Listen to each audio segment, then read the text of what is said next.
राजकारणात बदल झाले, विदेश परदेशात अनेक गोष्टीत बदल झाले, मात्र गाववाडीतील शेतकऱ्यांच्या समस्या अजूनच जशाच्या तशा राहिल्या आहेत, असे मत मनसेचे जिल्हाध्यक्ष राजू दिंडोले यांनी शेतकऱ्यांना भेटून व्यक्त केले।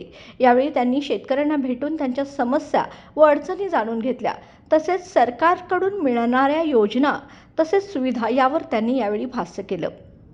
यावेळी मनसेचे शहराध्यक्ष प्रसाद पाटील यांनी देखील बॅनरबाजी न करता बांधावर बसून शेतकऱ्यांच्या समस्या जाणून घेतल्या।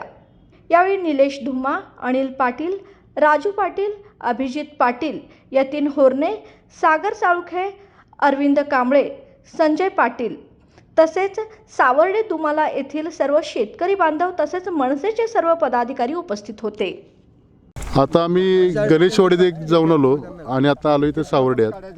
तर 70 वर्ष झाली की राजकारणात बदल झाले, विदेशात सगळ्या वेगवेगळ्या देशात बदल झाले, पण आमच्या इथला गावगाड्यातला शेतकरी अजून तसाच आहे। आणि हे कशासाठी आहे हे जाणून घेण्यासाठी आम्ही आपले अमित पाटील, प्रसाद पाटील, राजू पाटील, निलेश धुम्मा आणि अभिजित पाटील ह्या सगळ्या पदाधिकाऱ्यांचे एक सहित त्यांच्याबरोबर आम्ही शेतकऱ्यांच्या समस्या जाणून घेण्यासाठी इथं आलो आहे। आणि त्या समस्या काय आहेत आणि ह्या बऱ्याच ठिकाणी आम्ही ऐकल्या। शेतकऱ्यांच्या त्या लाईटीच्या एक समस्या आहेत, पाण्याच्या एक थोड्याफार समस्या आहेत आणि जो दर शेतकरी जे पीक घेतो आहे त्या पिकाला भाव तो स्वतः ठरवू शकत नाही।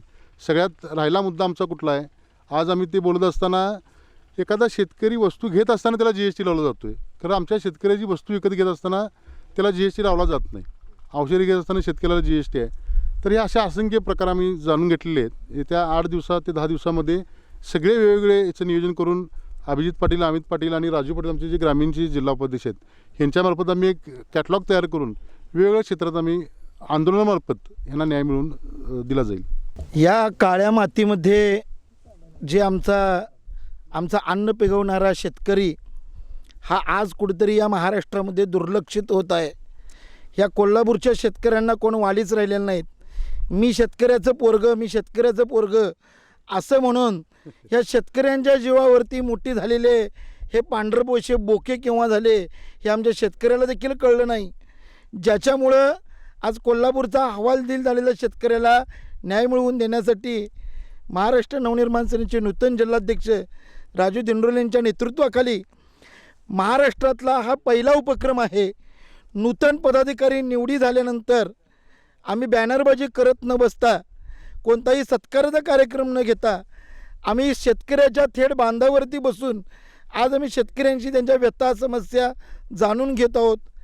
आज शेतकऱ्यांच्यावरती होणारा जो अन्याय आहे, युरियामधली फसवणूक असेल, गोळीतली फसवणूक असेल, आज शेतकऱ्यांच्या दुधाला जर बघितलं तर त्यांना 10 पॅटला 60 रुपये दिले जातात आणि सर्वसामान्यांना पिशवीमधून 5 पॅटचं दूध 66 रुपयाला दिलं जातं।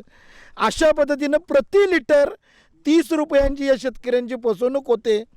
ह्या बाबी जर बघितल्या तर फक्त दुधाच्या जीवावरती मोठे झालेले जे पांढरपेशी बोकी आहेत ह्या कुठेतरी शेतकऱ्यांना आज ते दुर्लक्ष करत आहेत।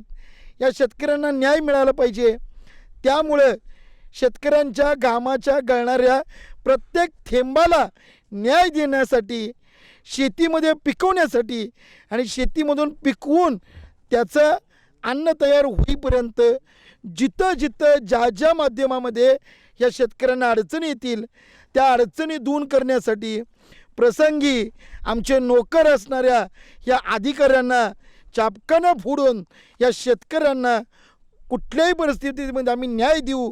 प्रसंगी आम्हाला संसारावरती तुळशीपत्र ठेवावं लागलं तरी चालेल, पण आता इथून पुढे या शेतकऱ्यांच्यावरती होणाऱ्या कोल्हापूरच्या पांढरपेशी पुढाऱ्यांची दादागिरी हा शेतकरी सहन करणार नाही। आणि या कोल्हापूरमध्ये आदरणीय राजसाहेबांच्या नेतृत्वाखाली आम्ही लवकरच या शेतकऱ्यांचा 10,000 शेतकऱ्यांचा आसूड मोर्चा काढून कोल्हापूर जिल्ह्यातला शेतकरी हा समृद्ध आणि सुफल झाला पाहिजे, अशी या ठिकाणी मी तुम्हाला हमी आज देत आहे।